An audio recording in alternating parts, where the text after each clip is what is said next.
Article 139. La Cour constitutionnelle peut être saisie d'un recours visant à faire déclarer une loi à promulguer non conforme à la Constitution par 1. Le président de la République, dans les 15 jours qui suivent la transmission, a lui fait de la loi définitivement adoptée. 2.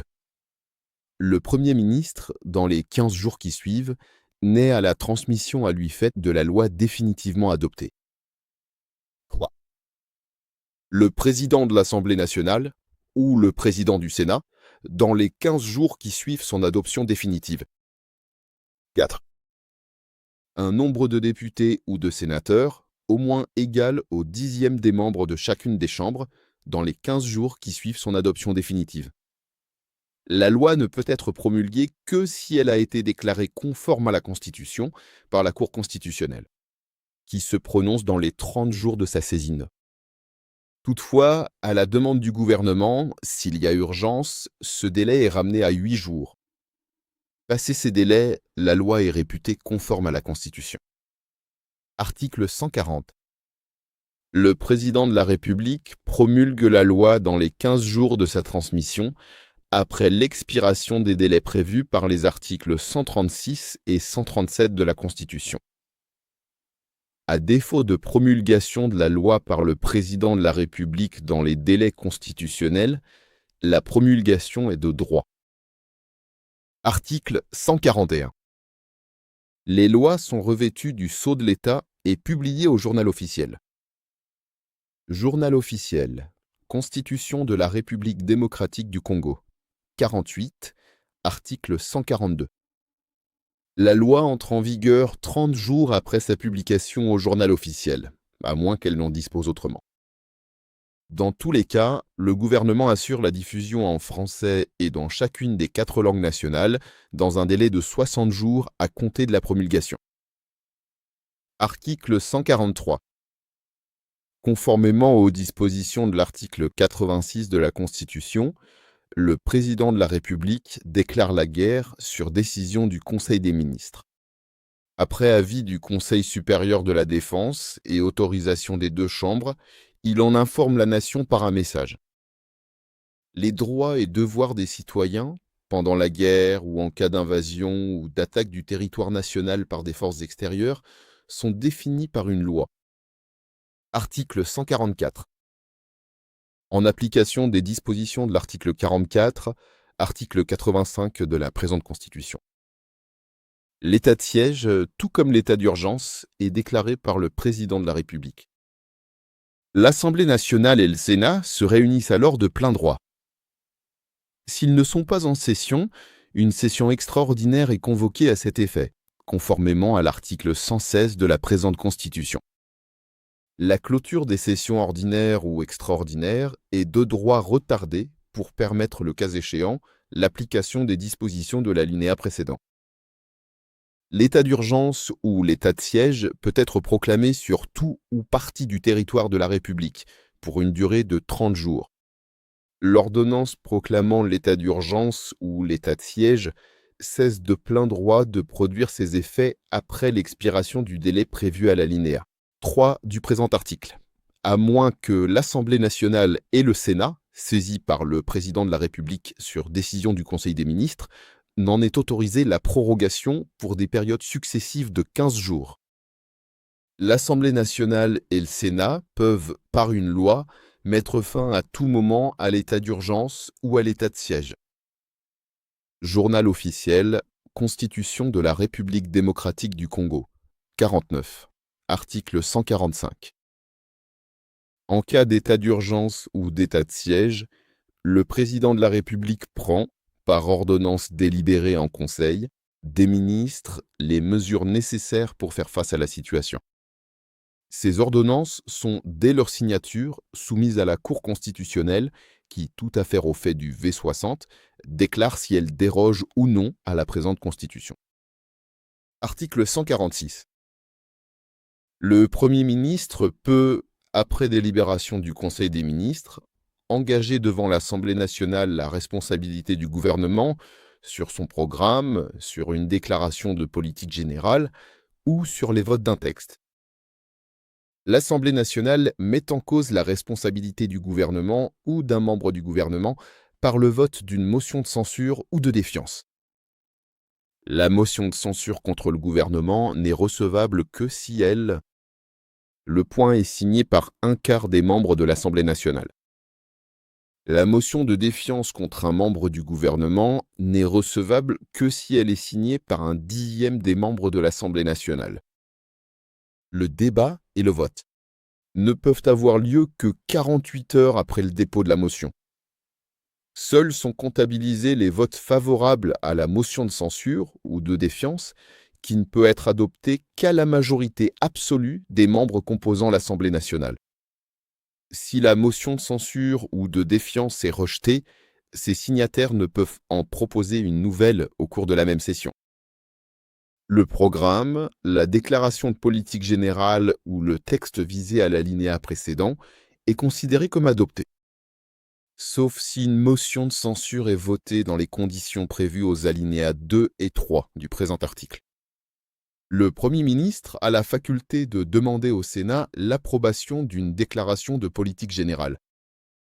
Article 147. Lorsque l'Assemblée nationale adopte une motion de censure, le gouvernement est réputé démissionnaire. Dans ce cas, le Premier ministre remet la démission du gouvernement au président de la République dans les 24 heures. Lorsqu'une motion de défiance contre un membre du gouvernement est adoptée, celui-ci est réputé démissionnaire. Journal officiel.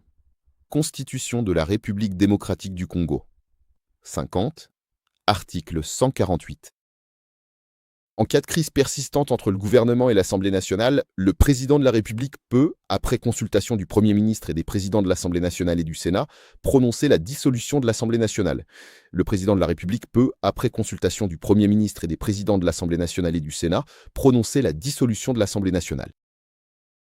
Aucune dissolution ne peut intervenir dans l'année qui suit les élections, ni pendant les périodes d'état d'urgence, d'état de siège ou de guerre, ni pendant que la République est dirigée par un président intérimaire. À la suite d'une dissolution de l'Assemblée nationale, la Commission électorale nationale indépendante convoque les électeurs en vue de l'élection. Dans LE, délai de 60 jours suivant la date de publication de l'ordonnance de dissolution d'une nouvelle Assemblée nationale. Section 4. Du pouvoir judiciaire. Paragraphe 1. Disposition générale. Article 149.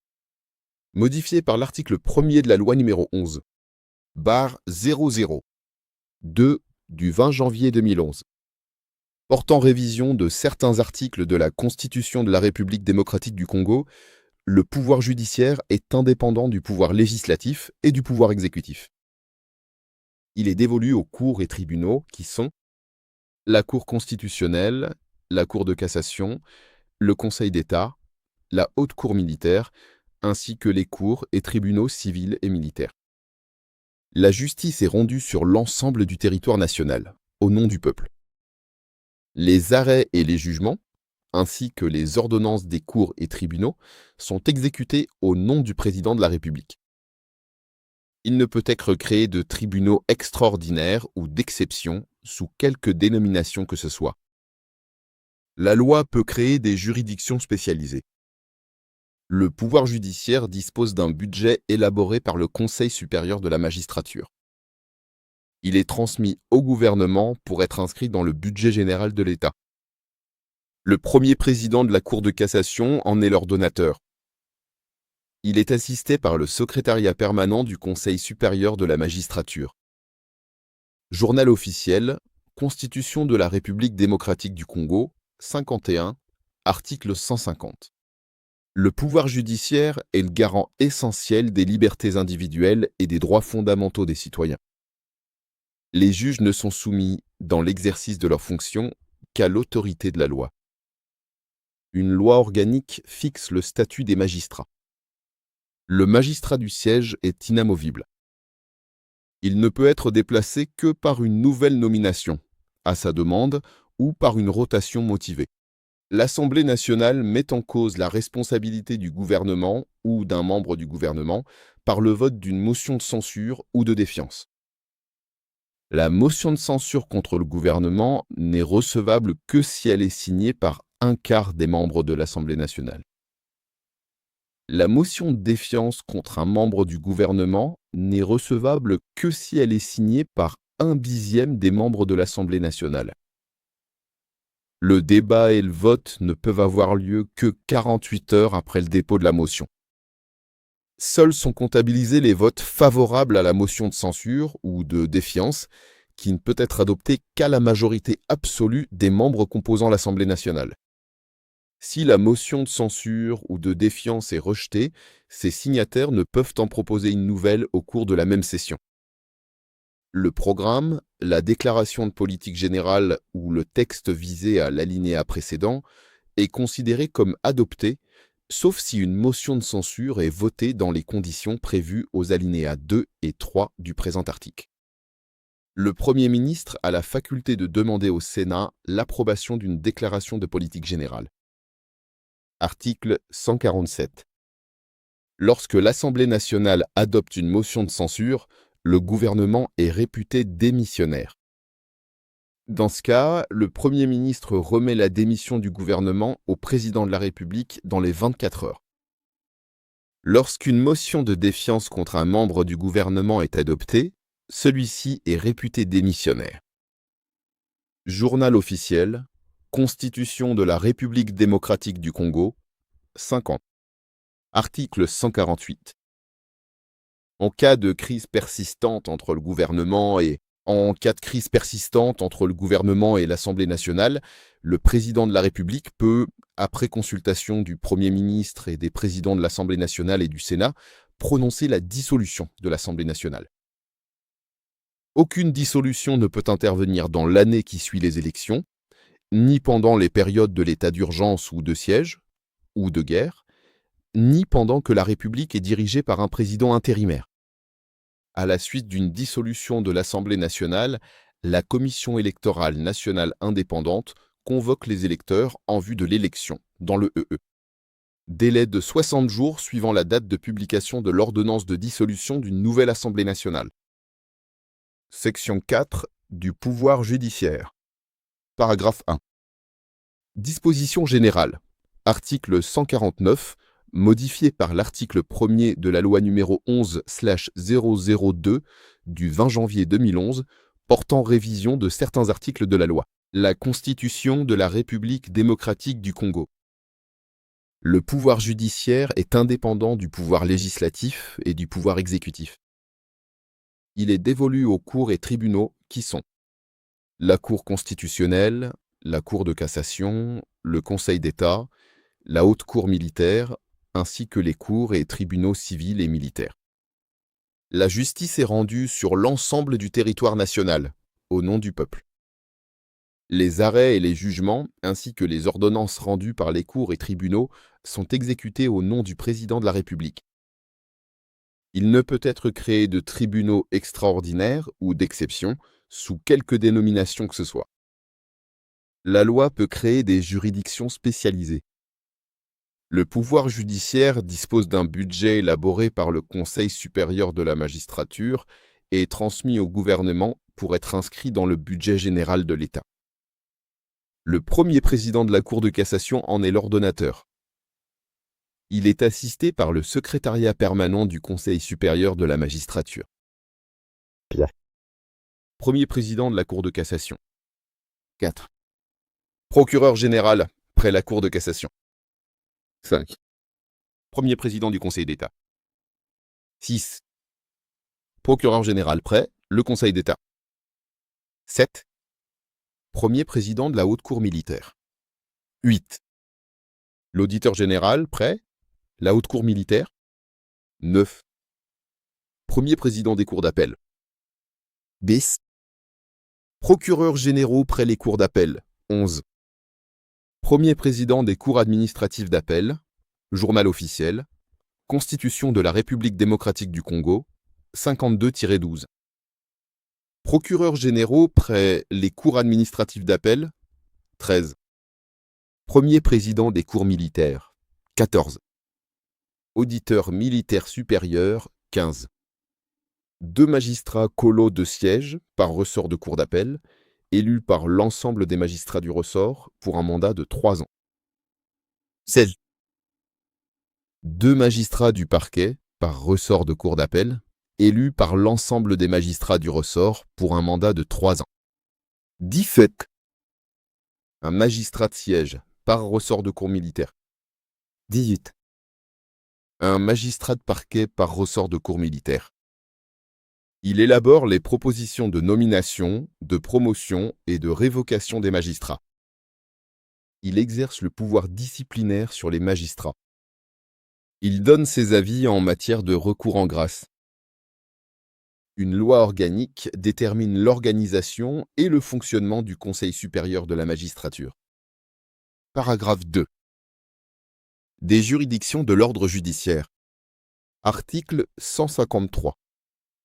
Il est institué un ordre de juridiction judiciaire S composé des cours et tribunaux civils et militaires placés sous le contrôle de la Cour de cassation, sans préjudice des autres compétences civiles et militaires placées sous le contrôle de la Cour de cassation, sans préjudice des autres compétences qui lui sont reconnues par la présente Constitution.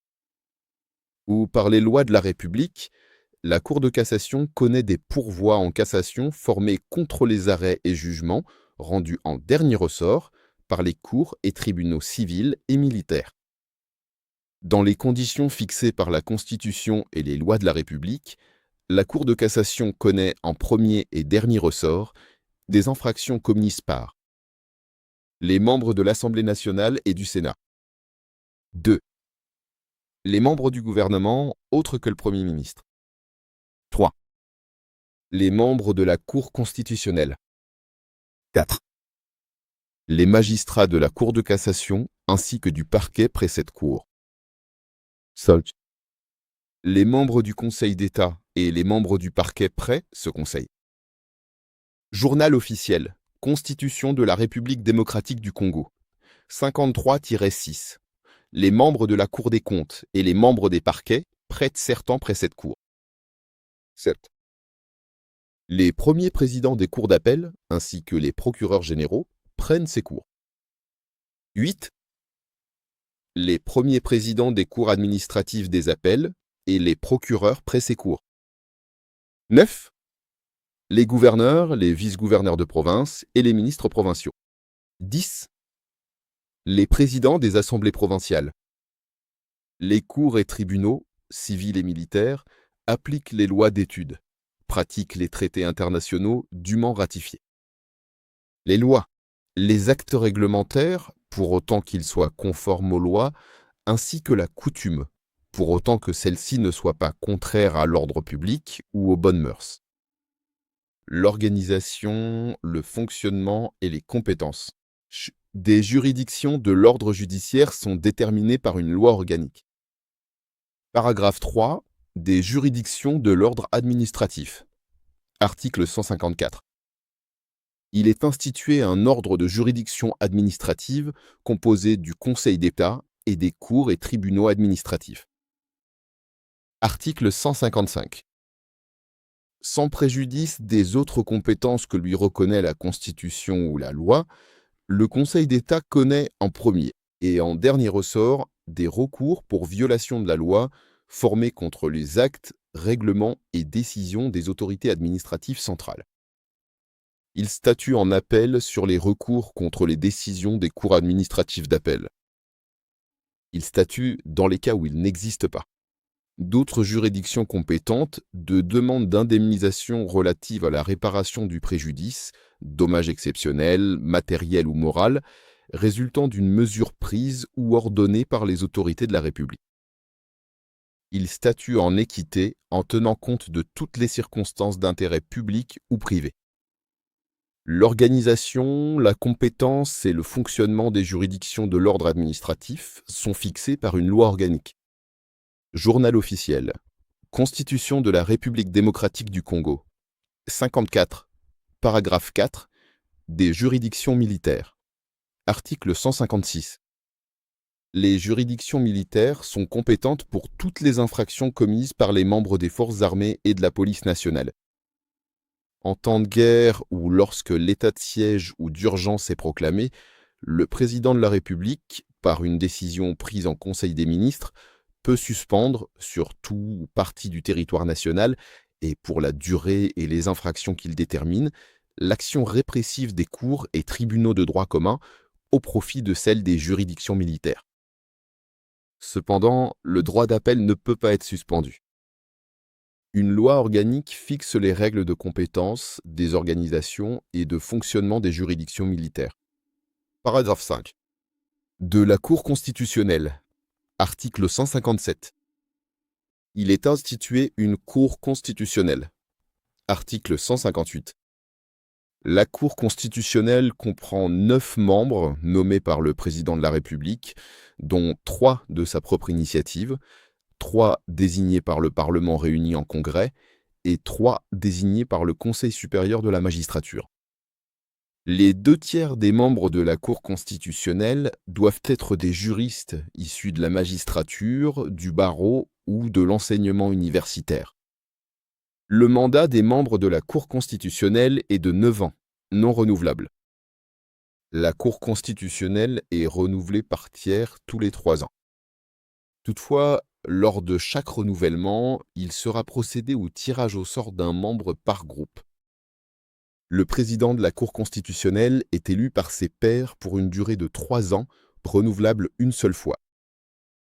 Il est investi par ordonnance du président de la République. Journal officiel. Constitution de la République démocratique du Congo. 55.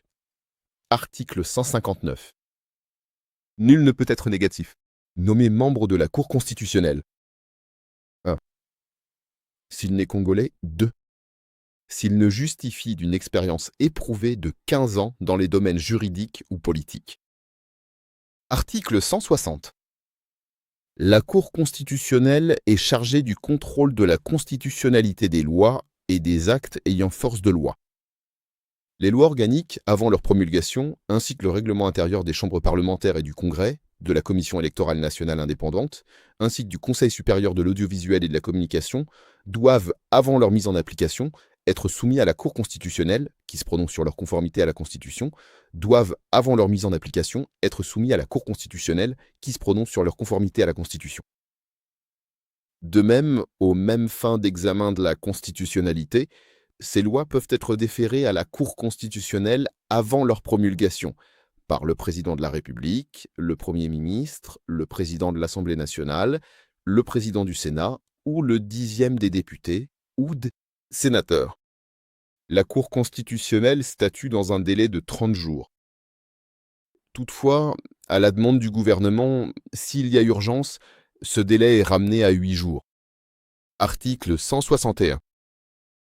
La Cour constitutionnelle connaît de recours en interprétation de la Constitution sur saisine du président de la République, du gouvernement, du président du Sénat, du président de l'Assemblée nationale, d'un 10e des membres de chacune des chambres parlementaires, des gouverneurs de province et des présidents des assemblées provinciales. Elle juge du contentieux des élections présidentielles et législatives ainsi que du référendum. Elle connaît des conflits de compétences entre le pouvoir exécutif et le pouvoir législatif, ainsi qu'entre l'État et les provinces. Elle connaît des recours contre les arrêts rendus par la Cour de cassation, et le Conseil d'État uniquement lorsqu'il se prononce sur l'attribution du litige aux juridictions de l'ordre judiciaire ou administratif. Ce recours n'est recevable que si un déclinatoire de juridiction a été soulevé, par ou devant la Cour de cassation ou le Conseil d'État. Journal officiel. Constitution de la République démocratique du Congo. Les modalités et les effets des recours visés aux alinéas précédents sont déterminés par la loi. Article 162. La Cour constitutionnelle est compétente pour juger de l'exception d'éthicisme, c'est-à-dire de l'inconstitutionnalité soulevée devant ou par une juridiction. Toute personne peut saisir la Cour constitutionnelle pour l'inconstitutionnalité de tout acte législatif ou réglementaire. Elle peut également saisir la Cour constitutionnelle par la procédure de l'exception d'inconstitutionnalité, invoquée dans une affaire la concernant devant une juridiction. Celle-ci statue sur l'affaire et, le cas échéant, en saisit la Cour constitutionnelle à titre prioritaire. La Cour constitutionnelle. Article 163. La Cour constitutionnelle est la juridiction pénale compétente pour juger le chef de l'État et le Premier ministre dans les cas et conditions prévus par la Constitution. Article 164. La Cour constitutionnelle est le juge pénal du président de la République et du Premier ministre pour les infractions politiques de haute trahison, d'outrage au Parlement, d'atteinte à l'honneur ou à la probité, ainsi que pour les délits d'initiés et pour les autres infractions de droit commun commises dans l'exercice ou à l'occasion de l'exercice de leurs fonctions. Elle est également compétente pour juger leurs co-auteurs et complices. Article 165. Sans préjudice des autres dispositions de la présente Constitution, il y a haute trahison lorsque le président de la République a violé intentionnellement la Constitution ou lorsque lui ou le Premier ministre sont reconnus F.